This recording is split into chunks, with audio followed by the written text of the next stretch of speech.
தனிநாடு கோருகின்ற போராட்டம் நடைபெற்று கொண்டு இருக்கும் தமிழீழ விடுதலை புலிகள் அதுக்கு மாற்றீடாக பேச்சுவார்த்தை ஊடாக நாட்டை பிரிக்காமல் ஒரு தீர்வு பெறலாம் என்றால் அது திம்பு அடிப்படையில் தீர்வு பெறுறதுக்கு தாங்கள் தயாரின்ற விஷயத்தை கடைசி நாள் வரைக்கும் வலியுறுத்தி கொண்டிருந்தது. இன்றைக்கு தனிநாட்டுக்கு மாற்றீடாக நாங்கள் ஒரு தீர்வை பெற போகிறோமாக இருந்தால் அது சுயநிர்ணய உரிமையை முழுமையாக அனுபவிக்கக்கூடிய தமிழ் தேசத்துக்கு அங்கீகாரமும் அந்த இறமையும் அங்கீகரிக்கின்ற ஒரு பாதுகாப்பான ஒரு சுயாட்சி வடிவத்தை நாங்கள் பெற்றுக்கொள்வோம். ஏனென்றால் நாங்கள் ஒரு நியாயமற்ற ஒரு கோரிக்கையை நாங்கள் முன்வைக்கல. சிங்கள மக்களை ஏதோ ஒரு வகையில் கொண்டு போய் தோற்கடிக்கிறதுக்காக நாங்கள் செய்கிற அரசியல் இல்லை. உண்மையிலே தமிழ் தேசியவாதத்துடைய நேர்மையான பயணத்துக்கு பலமே எங்களோட வெளிப்படைத்தன்மை. தமிழ் சமூகத்துடைய தமிழ் தேசத்துடைய குரலாக நாங்கள் ஒரு பொதுச்சபையை உருவாக்கி அதில் இந்த கொள்கைக்கு விசுவாசமாக இருக்கக்கூடிய அனைத்து தரப்பினையும் இணைத்து நாங்கள் ஒரு வரவொன்றை தயாரிக்கிறது இல்லாட்டி ஒரு வரவுக்கு இணங்குறதுக்கு உரிய ஒரு நிலைமையை உருவாக்கணும்னு நாங்கள் கேட்டுக்கொண்டே வரோம். சிவில் சமூகத்துடைய முயற்சியில் நான் நினைக்கிறேன் மிக வேகமாக ஒரு இணக்கப்பாடு வரதுக்கான வாய்ப்புகள் இருக்குது. ஏனென்றால் அங்கே ஏற்கனவே ஒரு மிக தெளிவான இணக்கப்பாடு இருக்குது. ஒற்றையாட்சி நிராகரிப்பு, ஐக்கிய ராஜ்ய நிராகரிப்பு, தமிழ் மக்கள் பேரவையுடைய தீர்வு திட்டத்தை பேஸாக வச்சு கொண்டு அதை பலப்படுத்துறதோ அதில் இருக்கிற தவறுதல் இல்லாட்டி குறைபாடுகளை நிவர்த்தி செய்கிறதோ ஒரு இணக்கம் இருக்குது. அரசியல் மக்கள் மயப்படுத்தப்படும். சரி, மக்கள் அரசியல் மயப்படுத்தப்பட வேண்டும்.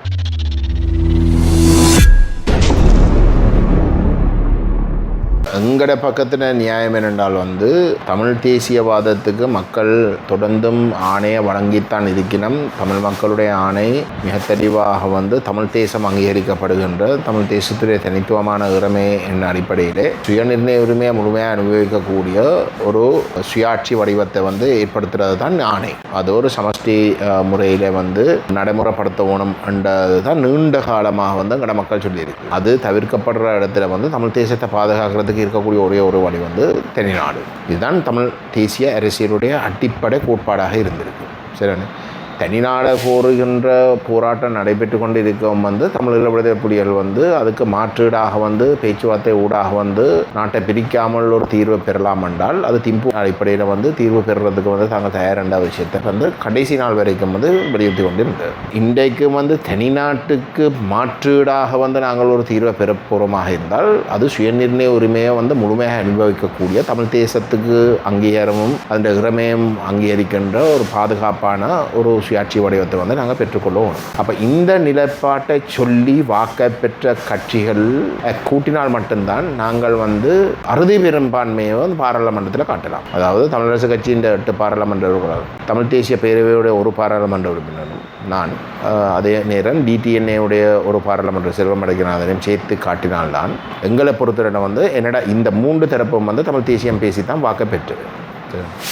இந்த 3 தரப்பை சேர்க்கிறதுக்கான கொள்கை ரீதியான ஒரு பொது புள்ளியை நாங்கள் கண்டுபிடிக்க போகணும். அந்த அடிப்படையில் தான் நாங்கள் எங்களோட முயற்சிகளை 24ஆம் ஆண்டிலிருந்து மேற்கொள்கிறோம். அதை தமிழரசு கட்சியும் டிடிஎன்எம் குழப்பிக்கொண்டு வருது. அப்போ இந்த நிலையிலே நாங்கள் ஒரு கட்டத்தில் நினைக்கிறேன் 2025ஆம் ஆண்டு ஜனவரி 25ஆம் தேதி தெளிவாக சுமந்திரன் செயலாளராக நியமிக்கப்பட்டது பிறகு உத்தியோகபூர்வமாக எங்களுடைய முயற்சியிலிருந்து விலகிறார். தமிழரசு கட்சியை விலத்திக் கொள்கிறார். டிடிஎன்எம் அதோட விலகிட்டு. சரி, அதுக்கு பிறகு நாங்கள் தொடர்ச்சியாக சிவில் சமூகத்தோட 2025ஆம் ஆண்டு ஜனவரியிலிருந்து பேசிக்கொண்டு வரோம். பல சந்திப்புடைய நாங்கள் தொடர்ச்சியாக நடத்தி கொண்டு வரோம். இப்படி நாங்கள் ஒரு தமிழ் சமூகத்துடைய தமிழ் தேசத்துடைய குரலாக நாங்கள் ஒரு பொதுச்சபையை உருவாக்கி அதில் இந்த கொள்கைக்கு விசுவாசமாக இருக்கக்கூடிய அனைத்து தரப்பினையும் இணைத்து நாங்கள் ஒரு வரவொன்றை தயாரிக்கிறது இல்லாட்டி ஒரு வரவுக்கு இணங்குறதுக்கு உரிய ஒரு நிலைமையை உருவாக்கணும்னு நாங்கள் கேட்டுக்கொண்டே வரோம்.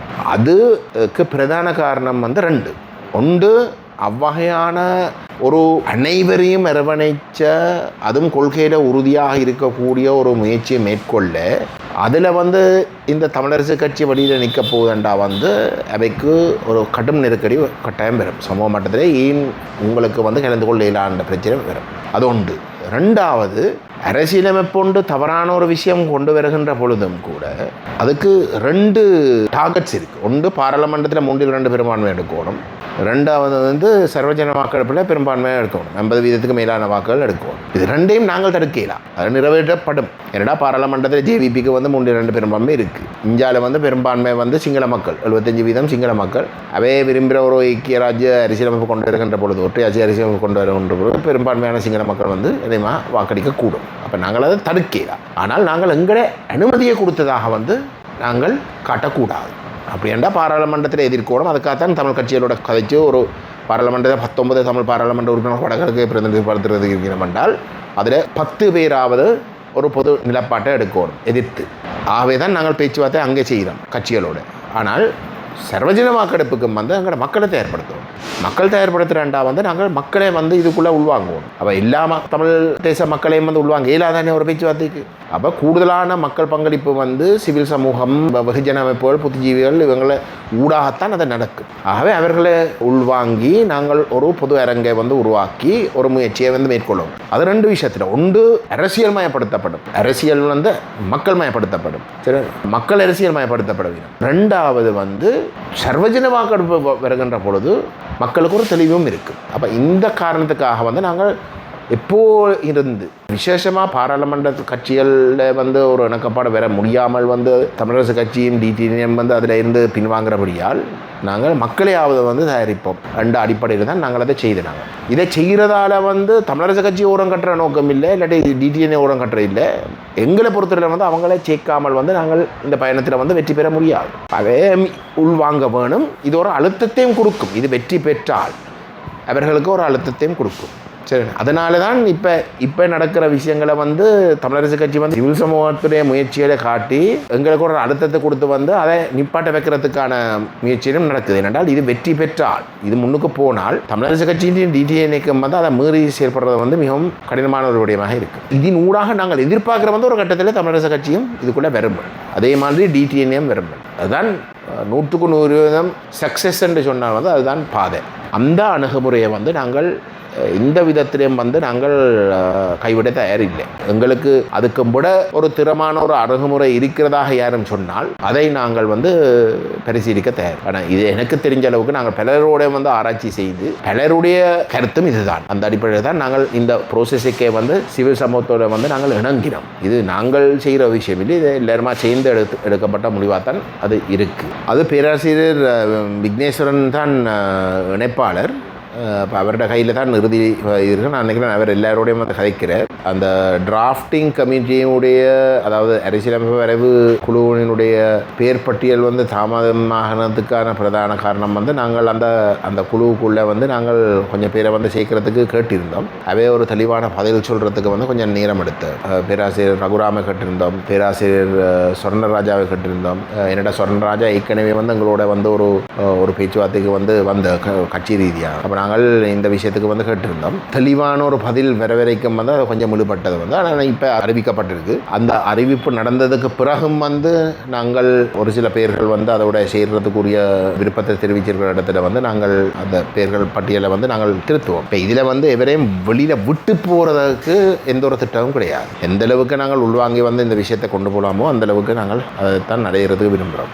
அந்த வகையில் வந்து ஏற்கனவே பேர் பட்டியல் ஒன்று தயாரிக்கப்பட்டிருக்கிற இடத்துல அந்த அடுத்த குழு சந்திப்பு வந்து அநேகமாக ஒரு சில வாரங்களுக்குள்ளே வந்து நடக்கும். மற்றது சிவில் சமூகத்துடைய முயற்சியில் வந்து நான் நினைக்கிறேன் மிக வேகமாக வந்து ஒரு இணக்கப்பாடு வாரத்துக்கான வாய்ப்புகள் இருக்குது. ஏனென்றால் வந்து அங்கே ஏற்கனவே ஒரு மிக தெளிவான இணக்கப்பாடு இருக்குது. ஒற்றையாட்சி நிராகரிப்பு, ஐக்கிய ராஜ்ய நிராகரிப்பு, தமிழ் மக்கள் பேரவையுடைய தீர்வு திட்டத்தை பேஸாக வச்சு கொண்டு வந்து அதை பலப்படுத்துகிறதோ, அதில் இருக்கிற தவறுதல் இல்லாட்டி குறைபாடுகளை நிவர்த்தி செய்கிறதோ வந்து ஒரு இணக்கம் இருக்குது. மேலதிகமாக வந்து எதுவும் யோசனைகள் இருக்கண்டா வந்து சமர்ப்பிக்க சொல்லி வந்து கேட்டிருந்தும் வந்து இது வரைக்கும் அப்படி சமர்ப்பித்ததாக எனக்கண்டா தெரியல. வந்து நாங்கள் இணைப்பாளர்கிட்ட வந்து கேட்கணும். அப்போ நாங்கள் அந்த ப்ரோசஸ் வந்து வெள்ள தெளிவாக இருக்கிறபடியால் வந்து நான் நினைக்கிறேன் நாங்கள் அமர்வுகளை செய்ய தொடங்க வந்து நாங்கள் கணிசமான வேகத்தில் வந்து முன்னுக்கு போகலாம். சிவில் சமூகத்துடைய முயற்சி வந்து முழுக்க 100% வெளிப்படைத்தன்மையாக தான் இருக்குது. அதில் ஒரு ஒளிவு மரமும் இல்லை. ஊடகங்களுக்கு வந்து அதை லைவாக வந்து வெளியில் போடுறது, ஊடகங்களுக்கு வந்து எந்த ஒரு தடையும் இல்லை அதில் வந்து கலந்து கொள்றதுக்கு வந்து நாங்கள் உத்தியோகபூர்வமாக வந்து ஊடக முதலாளிகளுக்கும் ஊடகவியலாளர்கள் அனைவருக்கும் வந்து ஊடகத்துறையிலே இருக்கக்கூடிய பலருக்கும் வந்து நாங்கள் அழைப்பு விட்டுட்டாங்க. ஆகவே சிவில் சமூக விஷயத்தில் வந்து எங்களுக்கு எந்த ஒரு சந்தேகம் இல்லை. அது கட்டாயம் வந்து ஒரு வெளிப்படைத்தன்மை ஊடாகத்தான் அதுதான் அதனுடைய பலம். என்ன பொறுத்திருக்கு உண்மையிலே தமிழ் தேசியவாதத்துடைய நேர்மையான பயணத்துக்கு பலமே வந்து எங்களோட வெளிப்படைத்தன்மை.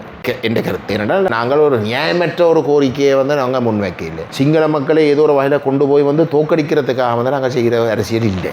நாங்கள் எங்களோட உரிமைக்காக வந்து எங்களோட அடையாளத்தை பாதுகாக்கிறதுக்கு 76 வருஷம் 77 வருஷம் அனுபவப்பட்ட ஒரு இனம் என்ற அடிப்படையில் வந்து நாங்கள் பாதுகாப்பில் தேடுறோம்.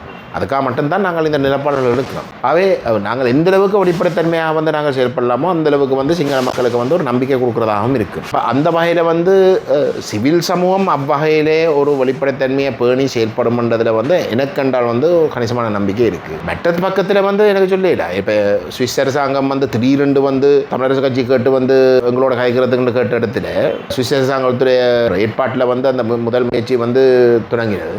அதிலே எங்களுக்கு சொல்லப்பட்ட வந்து ரகசியப்பட அது அந்த சந்திப்பு நடக்க போகிறதுன்றதை வந்து சொல்லக்கூடாது. அதே போன்று வந்து தமிழ் சட்டத்தறிஞர் சங்கத்துடைய விஷயம் வந்து ரகசியம் பண்ணப்பட போகணும் சொல்லப்படும். அங்கே நாங்கள் சிவில் சமூகத்தை வந்து நாங்கள் சேர்க்கணும், ஒன்றில் சிவில் சமூகத்தை வந்து நாங்கள் சேர்ந்து செய்யணும், இல்லாட்டி நீங்கள் வந்து அதுக்குள்ளே வாங்குவோம் ஒன்று நாங்கள் கேட்டுனாங்க. சரி, ஆரம்பத்தில் இது இவன் தமிழ் சட்டத்தறிஞர் பேரவை வந்து ஒரு முயற்சியை மேற்கொள்றதுக்கு முன்னமே வந்து நாங்கள் அவர்களை வந்து சிவில் சமூகம் வந்து நினைக்கிறேன் பிப்ரவரி மாதம் 15ஆம் தேதி சந்திச்சு அடுத்த கிழமையை வந்து நாங்கள் கொழும்புல தமிழ் சட்டத்தறிஞர் சங்கத்தை வந்து சந்திச்சாங்க. பிப்ரவரி 15ஆம் தேதி கூட்டத்துக்கும் வந்து அவர்களுக்கு அழுப்புதலும் விடப்பட்டது, கட்சியலுக்கும் விடப்பட்டது, தமிழ் சட்டத்தறிஞர் பேரவைக்கும் வந்து விடப்பட்டது. எனவே வேற இல்லை. அந்த பின்னணியில் வந்து 15ஆம் தேதி கூட்டம் முடிய பிப்ரவரி 15 கூட்டம் முடிய அதில் பேசப்பட்டதை வந்து அவர்களுக்கு மீண்டும் வந்து சந்திச்சு கேட்க ஓடணும். அப்போ நான் கொழும்புக்கு போன இடத்துல வந்து அவர்களை அப்பாயின்மெண்ட் எடுத்து வந்து அவர்களை சந்தித்து வந்து இதுக்கு வேற சொல்லி கேட்டுறாங்க. அப்படி கேட்டு நாங்கள் என்ன நடக்க போகுது, இப்படி ஒரு டிராஃப்டிங் கமிட்டி ஒன்று நியமிக்கப்பட போகுது, அதெல்லாம் இருக்கிற இடத்துல வந்து நீங்கள் வந்தால் தான் இப்போ இந்த நீங்கள் வந்து அதுக்குள்ள வாரதை நாங்கள் விரும்புகிறோம் என்றெல்லாம் சொன்ன இடத்துல தான் வந்து தங்களுடைய ஒரு முயற்சியாக வந்து இந்த கட்சியை இணைக்கிறதுக்குரிய ஒரு முயற்சி நடக்குது. ஆனால் அது ஒரு தெளிவான இலக்கோட வந்து பயணிக்க வேணும். மூடித அறைக்குள்ள வந்து ரகசியம் பண்ணுற பேரில் வந்து இந்த பொய்களை சொல்லி சதிகள் செய்கிற மாதிரியான விளையாட்டுகளை வந்து நாங்கள் விட மாட்டோம். சட்டத்தறிஞர் அமைப்பு சங்கத்துக்கு நான் சொல்லியிருக்கோம் என்னென்றால் இதில் ரகசியம் பண்ணுற பேரில் வந்து பொய்கள் வந்து பரப்பப்பட்டால் வந்து நாங்கள் முழுதையும் வந்து வெளிப்படுத்துவோம், நடக்கிற எல்லாத்தையும் வெளிப்படுத்துவோம். ரகசியம் என்று சொல்லி கொண்டு வந்து அமைதியாக வந்து நாங்கள் எங்களை வந்து பச்சை பொய் சொல்லி வந்து மக்களை மாத்திரத்துக்கு வந்து நாங்கள் அனுமதிக்கிறார். எந்த கருத்து வந்து சட்டத்தறிஞர் சங்கம் தொடங்கி இருக்கிறது வந்து முன்னுக்கு போகிறதாக இருந்தால் சிவில் சமூகத்துடைய முயற்சியிலே வந்து எப்படி ஒரு தெளிவான ஒரு அந்த எல்லைகள் இலக்கை நோக்கி போகிறதுக்கான எல்லைகள் வந்து எப்படி தெளிவாக வந்து வரையறப்பட்டதோ அதே போன்ற ஒரு அணுகுமுறை வந்து சட்டத்தறிஞர் சங்கம் வந்து அதை செய்யாவிட்டால் அந்த பாதை பிழைக்கும். எங்களுடைய அனுபவத்தில் வந்து நாங்கள் எத்தனை வருஷமாக வந்து நாங்கள் கூட்டமைப்போடு இருந்த நாங்கள் அனுபவப்பட்டாங்கள். இவங்க ஒவ்வொருத்தருடைய அரசியலில் நடந்ததுங்கள் நன்றாக தெரியும். அந்த வகையில் நாங்கள் வெளிப்படைத்தன்மையாக வந்து அவர்களுக்கு எங்களுடைய கருத்துக்களை வந்து சொல்லியிருக்கிறோம். எந்த அடிப்படையில் நாங்கள் செயல்படுத்த எந்தெந்த விஷயங்களை வந்து நாங்கள் விட்டுக் கொடுக்க மாட்டோம், எந்தெந்த விஷயங்களில் வந்து எங்களுடைய பார்வையில் தமிழ் சட்டத்தறிஞர்கள் வந்து கவனமாக இருக்கணும், எந்தெந்த இடங்களில் நாங்கள் ஏமாற்றப்படலாம் என்ற விஷயங்களை வந்து நாங்கள் தெளிவுபடுத்தி இருக்கிறோம். சட்டத்தறிஞர் சங்கத்துடைய விஷயத்தில் வந்து இதுவரைக்கும் வந்து ஒரு தெளிவான இலக்காப்பாடு இல்லை. அவை ஒரு நிபுணர் குழு ஒன்று அறிவிச்சிருந்தவை வந்து எங்களுடைய அனுமதி இல்லாமல் அறிவிச்சு, அது மட்டும் இல்லாமல் வந்து அந்த கூட்டத்தில் அறிவிக்கிற கூட்டத்தில் வந்து எங்களுடைய உறுப்பினர்கள் நான் கலந்து கொள்ள முடியல, நான் வெளிநாட்டில் வந்து இந்த சுவம் இல்லாமல் இருந்தபடியாக வந்து நான் வர முடியல. ஆனால் எங்களோட உறுப்பினர்களில் வந்து 6 பேர் கலந்து கொள்றதுக்கு இருக்க வந்து கடைசி நேரத்தில் தான் எங்களுக்கு அனுமதி கிடைச்சு. அப்போ ஜூமில் ஒருவரை தவிர மிச்சம் 5 பேரும் வந்து ஜூமில் கலந்து கொள்றது இருந்த இடத்துல சுமந்திரன் வந்து அதுக்கு எதிர்ப்பு தெரிவித்து வந்து கடைசியில் வந்து அவை வெளியேற வேண்டி வந்து அப்போ ஒரே ஒரு உறுப்பினரை வச்சுக்கொண்டு அவர் வேறு எவரோடையும் வந்து கதைக்க முடியாத ஒரு நிலையிலே வந்து ஒரு சில முடிவுகள் எடுக்கப்பட்டது. அந்த முடிவுகள் எங்களுக்கு ஒன்று முன்கூட்டி அறிவிக்காமல் தான் எடுக்கப்பட்டது. இன்னும் சரியாக வந்து ஒரு புரிந்துணர்வோட தமிழ் சட்டத்தறிஞர் சங்கத்துடைய முயற்சிகள் வந்து முன்னுக்கு போக தொடங்கி இல்லை என்று தான் நான் சொல்வேன்.